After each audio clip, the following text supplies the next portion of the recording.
Assalamualaikum warahmatullahi wabarakatuh. Bagaimana kabar kalian semua? Semoga kabarnya baik-baik saja. Perkenalkan, nama saya Sadiqul Wahdi, mahasiswa Institut Agama Islam Negeri Langsa, Fakultas Tarbiyah Pendidikan Bahasa Inggris. Saat ini saya sedang melaksanakan program kuliah pengabdian masyarakat yang berbasis media sosial dari rumah. Pada podcast ini, saya akan membahas tentang pentingnya kemandirian anak di masa pandemi COVID-19.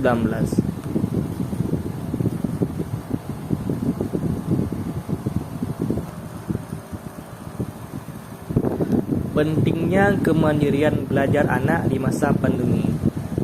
Ketidakpastian akhir pandemi corona membuat sekolah di Indonesia terpaksa merombak kurikulum dan sistem belajar siswanya. Sudah lebih dari setahun setengah, proses belajar mengajar jarak jauh atau daring dijalankan di Indonesia selama masa darurat COVID-19. Tidak ada yang bisa memastikan sampai kapan proses belajar mengajar dari rumah akan terus berlangsung. Pasalnya, kapan pandemi corona akan berakhir juga masih menjadi pertanyaan. Di tengah ketidakpastian itu, salah satu sekolah yang berlokasi di Aceh Timur pun terpaksa merombak kurikulum dan sistem belajar siswanya sampai setidaknya akhir tahun 2020. Yakni Sekolah Menengah Kejuruan Negeri 1 Pidijaya. Corona mengubah sistem belajar secara drastis.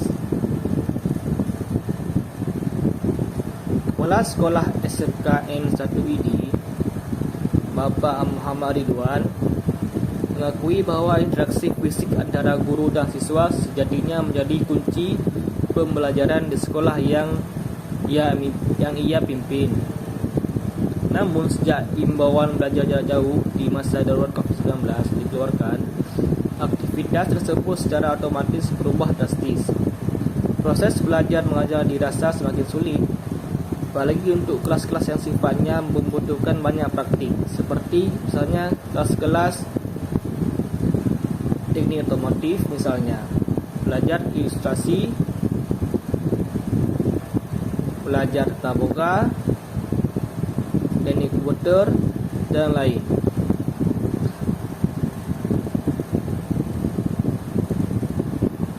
Meski untuk kelas sifatnya praktik dirasa sulit, Bapak Ridwan mengakui untuk aktivitas pembelajaran yang sifatnya lebih banyak diskusi, sekolah tidak memiliki masalah sama sekali. Pasalnya pembelajaran lewat video conferencing yang dijalankan sangat didukung oleh koneksi internet siswa yang cukup baik.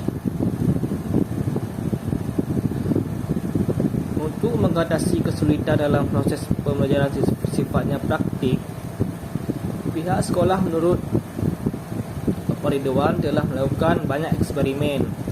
Platform online seperti Google Slide dan Google Classroom dimanfaatkan secara maksimal untuk membantu interaksi siswa dan guru dalam mengirim materi pembelajaran.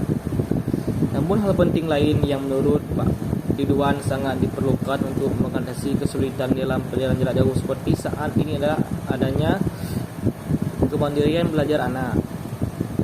Ia menuturkan bahwa jauh sebelum imbauan belajar jarak jauh diterapkan, sebagian besar proses belajar di SMKN 1ID sejatinya adalah diinisiasi oleh para siswanya sendiri. Artinya, kurikulum di sekolah ini dibentuk berdasarkan materi atau proyek apa yang ingin dikerjakan oleh siswa. Inilah yang menurut Pak Ridwan mempermudah sekolah sampai pada akhirnya berani melepas siswa untuk belajar dari rumah, tanpa takut terdistraksi dengan hal-hal lain yang mungkin mengganggu proses belajar anak. Karena kemandirian anak dalam belajar sudah terbentuk, jadinya sebenarnya cukup mudah. Tapi memang pada akhirnya gurunya juga harus set up secara proper bagaimana cara ketika misalnya lagi pelajaran fashion design, lighting cukup bagus untuk ketika dia mencontohkan itu bisa kelihatan ke anak-anaknya. Semua materi visual harus disiapkan sebelum juga menggunakan banyak platform online. ujar lulusan Imperial College London, Inggris itu. Virtual gathering jadi solusi atasi kerinduan siswa. Lebih jauh, Bapak Ridwan menyatakan bahwa platform-platform online juga menjadi senjata bagi sekolah untuk menjawab kerinduan siswa berinteraksi dengan guru dan teman-temannya. Pertemuan sekolah secara virtual schooling gathering, dilakukan secara rutin sebanyak 1 kali dalam 2 minggu, di mana semua siswa dapat bercerita tentang hal-hal yang justru tidak ada kaitannya dengan pelajaran, misalnya tentang hobi, game, film, atau tentang kegelisahan mereka. Itu semuanya difasilitasi supaya soal interaksi itu bisa kembali jadi mereka juga tidak stressful berada di rumah setiap saat. Bungkas Bapak Ridwan, Kepala Sekolah SMKN 1 ini. Tidak hanya itu, sesi-sesi pengayaan seperti meditasi, olahraga, dan kampanye-kampanye hidup sehat juga turut dilakukan agar interaksi antara siswa tetap terjalin. Skenario terburuk. Di tengah ketidakpastian kapan pandemi corona ini akan berakhir,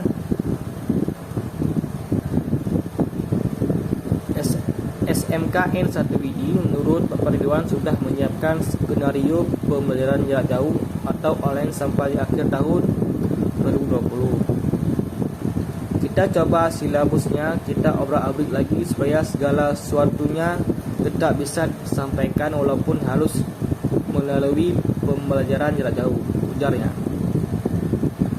Tidak hanya skenario untuk proses belajar mengajar saja, skenario untuk beberapa momen krusial seperti penerimaan siswa baru dan masa orientasi sekolah juga terpaksa diubah menjadi online. Kata Bapak Ridwan, harusnya semua sekolah sudah mempersiapkan ke arah sana, jelasnya. Menurut Bapak Ridwan, inilah mengapa mereka belajar atau mendiri belajar secara menyeluruh menjadi penting dalam situasi pandemi seperti saat ini. Bukan hanya mandiri belajar di tataran anak dan guru, tapi juga di sekolah. Bahwa harusnya sekolah tidak menunggu instruksi dari pemerintah, tapi kepala sekolah, jajaran kepemimpinan di sekolah. Guru-guru harusnya bisa selangkah lebih jauh untuk mempersiapkan apa yang bisa dilakukan. Jelas Pak Ridwan. Jangan ketika instruksinya datang baru semuanya bersiap. Itu nantinya akan sudah terlambat. Makna belajar perlu diperluas. Tidak seperti sekolahnya yang diuntungkan dengan akses internet yang baik. Bapak Ridwan tak menampik bahwa masih banyak sekolah di pelosok Indonesia yang tidak memiliki sarana pendukung untuk melakukan pembelajaran jarak jauh atau online. Salah satu solusi yang ia tawarkan untuk mengatasi hal ini adalah menggerakkan komunitas guru-guru lokal di daerah. Sederhana, rencana belajar ini dibuat lalu difotokopi lalu disebar ke rumah itu mungkin bisa dilakukan. Diselipkan ke pagar, diselipkan ke pintu rumah untuk sekedar anaknya nanti bisa menjadikan panduan untuk mereka belajar sehari-hari, jelasnya. Namun yang jauh lebih dibutuhkan di situasi sekarang ini membuat Ridwan adalah pemaknaan belajar yang lebih luas, bukan hanya sekedar ketika di depan laptop mengajarkan soal atau belajar materi-materi seperti sosiologi, kimia, fisika, terus geografi. Tetapi juga memaknai bahwa lagi nonton YouTube juga bisa jadi belajar. Lagi ngobrol itu juga bisa jadi belajar, berinteraksi dengan keluarga itu juga bisa jadi belajar. Pungkasnya.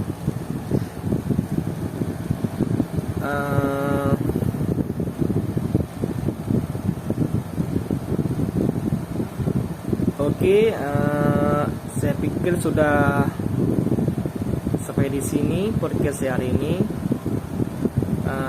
Thank you very much. Assalamualaikum warahmatullahi wabarakatuh.